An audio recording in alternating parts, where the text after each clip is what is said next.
咁咧有啲舊生都都有都同我咁樣講，或者都係有少少埋怨咧，就話阿 Sir 呢排你淨係講941嘅喎，啲心路冇其他嘅咯喎，咁樣相比以前嘅話個變化大啲喎，咁樣。喂，冇，即係投資有時啊！講真，呢個時間嘅話，你想點樣多變化係咪？你自己睇嗰啲股票啦，全部都係陰跌落嚟嘅，係咪啊？咁樣，喂，你冇得講嘅喎，真係。去到而家嘅話，雖然呢20年嚟咧，成日都講話跌都跌唔到，係咪啊？令到好多人咧都有一種嘅情懷，就已經係驚救咩咁樣，係咪啊？我救字即係粗口啦，唔好讀咁揚啦，係咪？或者拍片嘅話係咪？咁啊，但係問題話而家唔到你唔驚噶嘛，係咪？你見得到嘅個成個產業發展 AI 嗰邊喺美國嗰邊嚟講嘅話，佢哋為咗要擴建呢啲咁嘅數據中心啊，佢最後真係贏到最後嗰個嘅數據中心嗰個服務個霸主啊個地位啦嚇。咁佢哋就即係咁抌錢落去，咁都唔夠就要借錢借長期嘅資金，所以於是乎就會發債，譬如 Google 都要發債啦啊，去爭個市場嘅長期資金啊。令到咁你點爭啊？爭長期資金借錢咪提高個利息咯，係咪？咁你哋呢啲咁嘅私債即係私人公司啲公司債都要提高利息嘅話，咁你講真，Google 嗰啲唔會唔信佢啊，佢要信佢嗰個 credit standing 啊，即係唔會係差噶嘛，係咪？你都會真係會買佢債券，你覺得佢都有話佢有現金流還啦，佢本身有咁多嘅服務都係收緊錢係咪？咁第二間我就唔敢肯定，你譬如話。Awaco 嗰啲咁，我驚驚地。雖然佢嘅互聯網都係好多生意，好多銀行生意，我知道啊。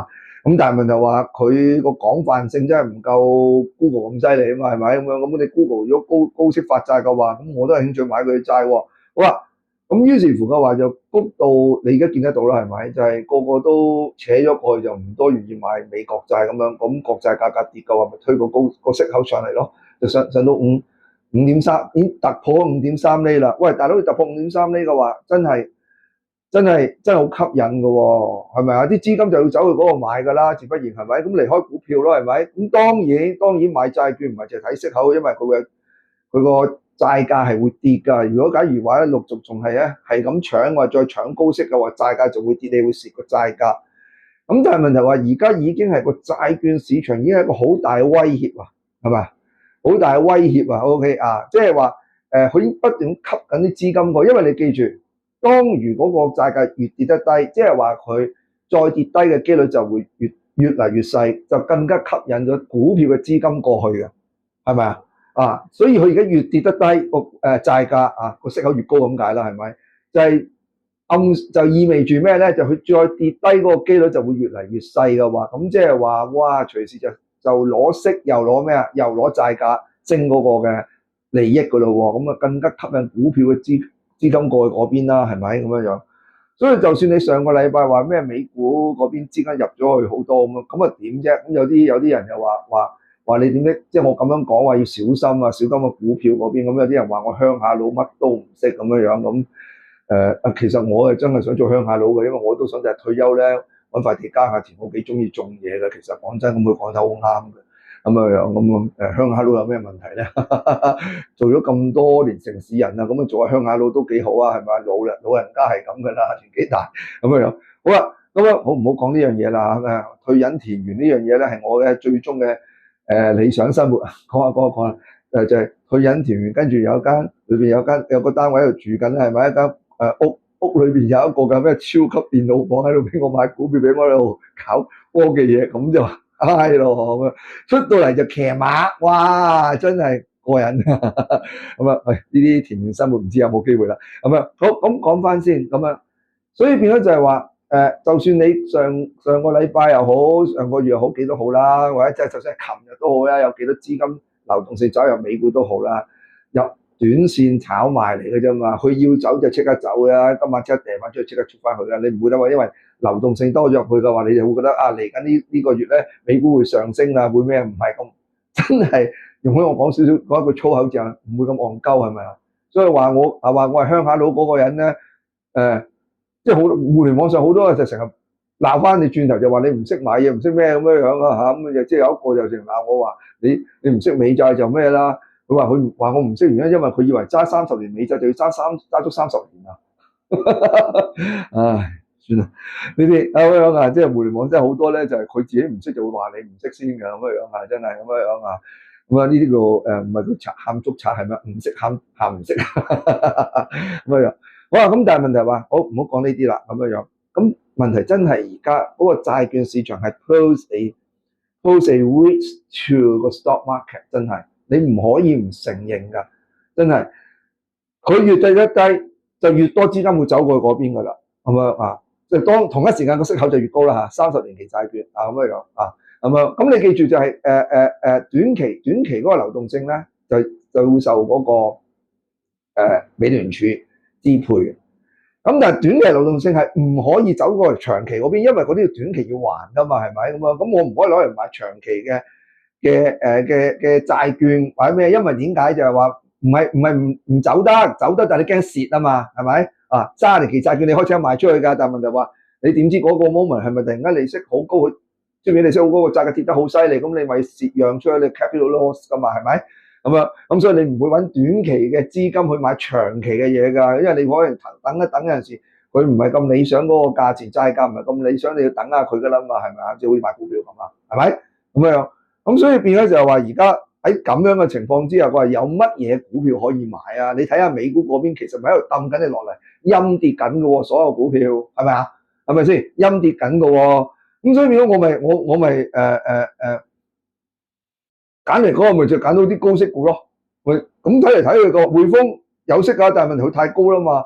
你都見到佢已經喺呢個160蚊徘徊嚟徘徊去啦，係咪？你見到佢都好似好難，我唔知佢會唔會突破，但係我唔掂佢啦，因為太高啦，3厘幾息嘅就得。咁所以變咗我唔係好想掂佢啦，咁樣啊咁啊，因為喺呢種情況嘅話，我只可以買股票就買高息當定期收。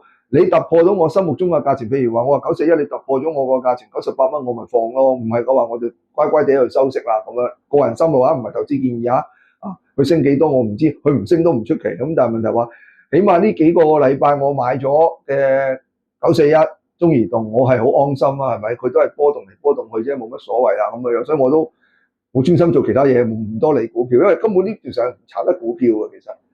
如果你一係安心啲就擺去定期咯，咁樣。好話譬如好簡單，你話建行嗰啲我一定唔會再買啲顛倒個 pattern。你記唔記得我上年講嘅話3隻銀行股我會留意就係匯豐、中銀同埋建行，因為嗰個嘅穩定幣主題。而如果係咁講嘅話，係呢個主題嘅話，要 RWA 主題嘅應該3隻一齊飆升，係嘛？幅度接近。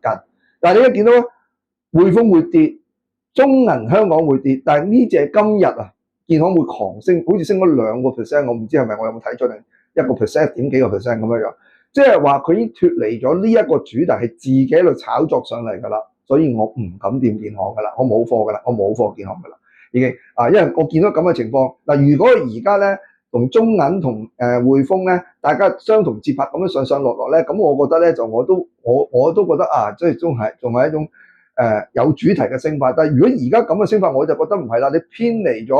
另外嗰兩隻，你獨自精彩，突然間就升兩個 percent 嘅話，呢啲喺我嚟講啊，純粹真係炒作嘅啫，氹啲資金落嚟咁啊，拋翻俾你啦嚇咁樣。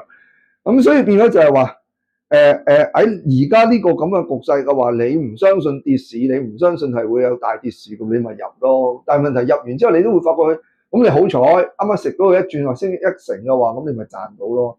咁樣但係問題話你好多時都唔好彩，佢琴日咁樣突然間有咩又跌翻落嚟，因為債價跌，債息30年期升嗰個就係咁掉落嚟啦，咁樣係咪？呢種嘅頻率會越嚟越高嘅債券市場，其實大家應該已經有一個共識，唔係一個認識認知就係債市已經開始威脅緊個股票市場。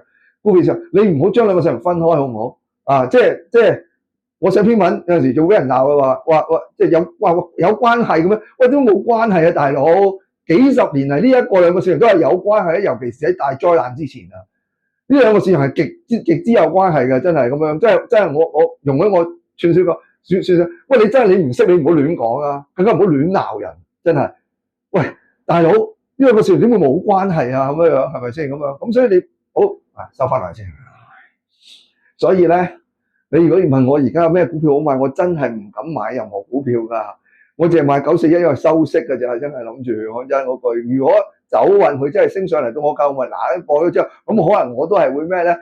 揸住現金等下睇下941再落翻嚟，我又再買咁樣。我直情已經抌住941揸擺喺度，我諗住係，我都就嚟真係諗住真係中央登記嗰個登記咗個名之後擺喺屋企嘅，真係諗住收埋嗰1% 嘅嗰1成嘅。股息啊，我諗住咁啦，已經係咁樣啊！你點知個市冧，即係會墮幾耐啫？係咪啊？你明我講乜嘢咁嘅樣？咁我其實已經係咩咧？其實我好夠膽㗎，我已經部署係咩咧？係喺呢個跌市裏邊準備沽期指㗎啦。其實我講真，呢啲我就唔會同大家分享啦，因為只係高風險，自己玩自己事啊。同埋咧FCN 啊，我哋叫我啲文章都講 FCN 嘅係咪？我都話喺熊市啊，即係一個冧市落嚟嘅話，我集貨嘅話。我會揾熊市嚟啫，增進一下我嘅咩咧？我嘅回報嘅會咁嘅樣嚇，因為反正都係買啊嘛。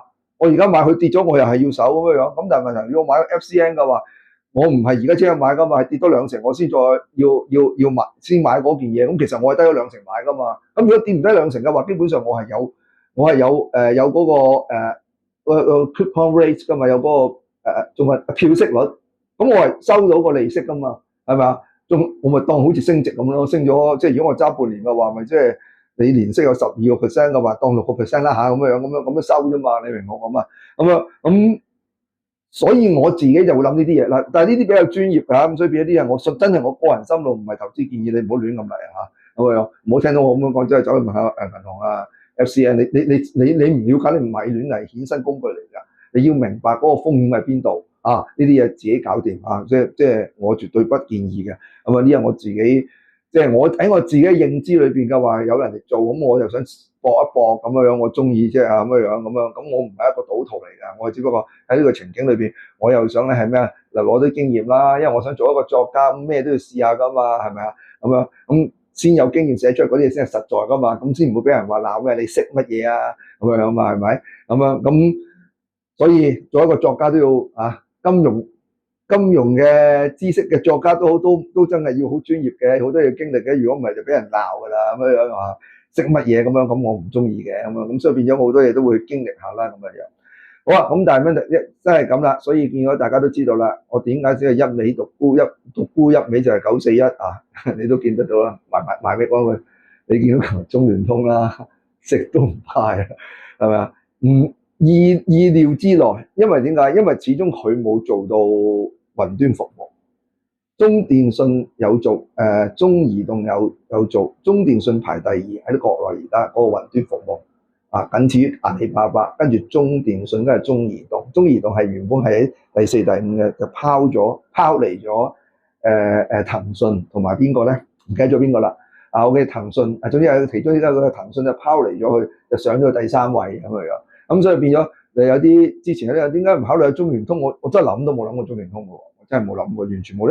因為基本上我唔係淨係睇個股息，我仲要睇下佢有冇發展嗰個數據啊嘛，數據中心嗰啲嘢啊嘛，係咪？冇發展我就冇發展嘅，淨係得電信，又點會揾到大錢啊？而家冇發展嘅喎，唔係增長股嚟㗎啦，已經係咁講啊咁所以變咗我個人嘅心路嚟講嘅話，就望都冇望過中聯通嘅。